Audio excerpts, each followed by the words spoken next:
कोलकाता से इस वक्त की बड़ी खबर ये आ रही है कि सीबीआई ने आरजी कर मेडिकल कॉलेज के पूर्व प्रिंसिपल संदीप घोष को गिरफ्तार कर लिया है। अब आपको बता दूं, ये गिरफ्तारी लेडी डॉक्टर मर्डर केस में नहीं हुई है। ये गिरफ्तारी जो है वो सीबीआई ने संदीप घोष को करप्शन के मामले में गिरफ्तार किया है। संदीप घोष पर यह आरोप है कि वो स्टूडेंट्स को कमीशन लेके या फिर घूस लेके पास कर देते थे, और जो टेंडर पास करते थे वो उनमें भी कमीशन लेते थे, और जो सामान खरीदते थे हॉस्पिटल के लिए उसमें भी वो कमीशन अपना रखते थे। आपको बता दें कि पूर्व प्रिंसिपल ये वही हैं जिन पर कोलकाता लेडी मर्डर केस में सबूत मिटाने के आरोप लगे थे, और पश्चिम बंगाल की मुख्यमंत्री ममता बनर्जी ने इनके बर्थडे पर इनको चिट्ठी भी लिखी थी। इसके साथ ही एक बड़ी खबर ये भी है कि आरजी कर मेडिकल कॉलेज में घटी घटना में आरोपी संजय रॉय ने अपना आरोप मानने से इनकार कर दिया है। उसने साफ साफ कहा है कि मैंने लेडी डॉक्टर का बलात्कार और उसकी हत्या नहीं की है। उसने सीबीआई को बताया कि 8 और 9 अगस्त की रात को वो अस्पताल में गया ज़रूर था, लेकिन उसने ये हत्या नहीं की है। इसके साथ साथ ही जब उसे सीसीटीवी फुटेज में देखा गया तो उसने ये भी कहा कि वो 3rd फ्लोर पर सेमिनार हॉल में गया था, लेकिन जैसे ही वो वहाँ पर गया तो उसने देखा कि लेडी डॉक्टर की हत्या है वो पहले से ही हो चुकी है। चूँकि वो इतना डर गया था, उसे लग रहा था कि अगर वो इस बात को किसी के सामने कहेगा तो पूरा आरोप है उसके ऊपर ही आ जाएगा, इसलिए वो चुपचाप वहाँ से निकल गया और उसने ये बात किसी को नहीं बताई। चुपचाप निकलने के बाद वो सीधे ही कोलकाता पुलिस के एक बैरक में जाकर छुप जाता है। अब यहाँ से 2 बातें हैं वो बिल्कुल स्पष्ट हैं। एक बात ये है कि संजय रॉय है वो सच बोल रहा है। वो जब सेमिनार हॉल में गया तो डॉक्टर की हत्या हो चुकी थी।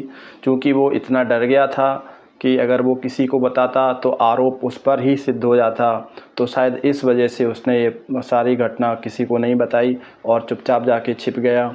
और दूसरी बात ये हो सकती है कि अब जो संजय रॉय है वो कानूनी दांव-पेच खेल रहा है, क्योंकि हमारे देश में गुनहगारों को आसानी से वकील मिल जाते हैं और वो बड़े बड़े वकील हो सकता है उन गुनहगारों को छुड़ा भी देते हैं। तो इस बात से बिल्कुल सिद्ध होता है कि शायद संजय रॉय को किसी बड़े वकील ने सलाह दी हो कि आप ऐसा बोलिए।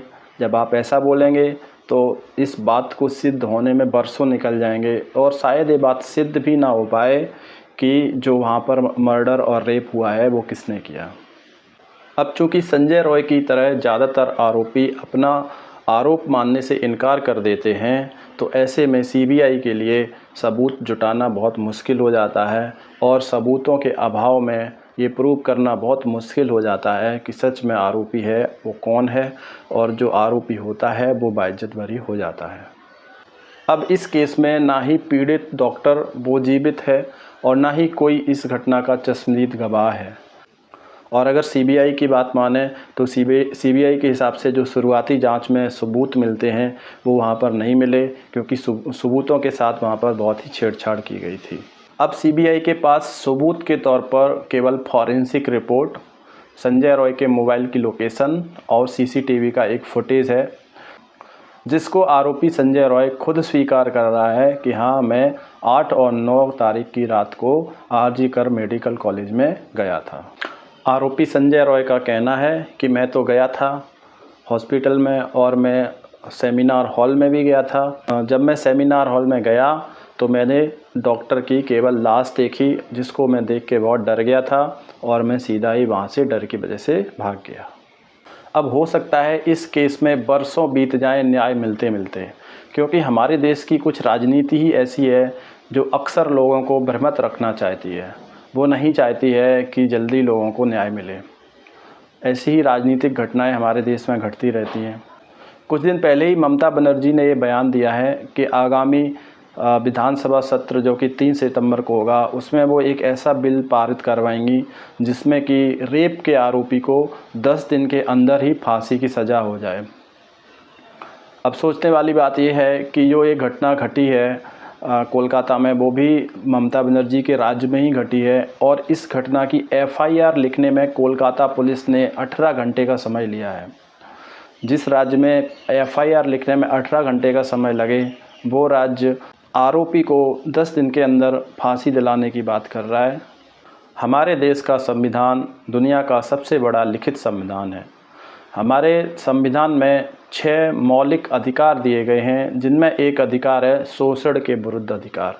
यानी कि कोई इंसान अगर ऐसा सोच रहा है कि उसका शोषण हो रहा है, कोई सरकार या पुलिस या कोई भी उसका शोषण करता है, तो वो अपनी बात को न्यायालय में रख सकता है।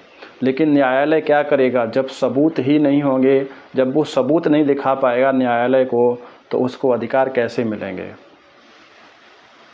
मेरा वीडियो अगर आपको पसंद आए तो लाइक और सब्सक्राइब ज़रूर करिए। धन्यवाद।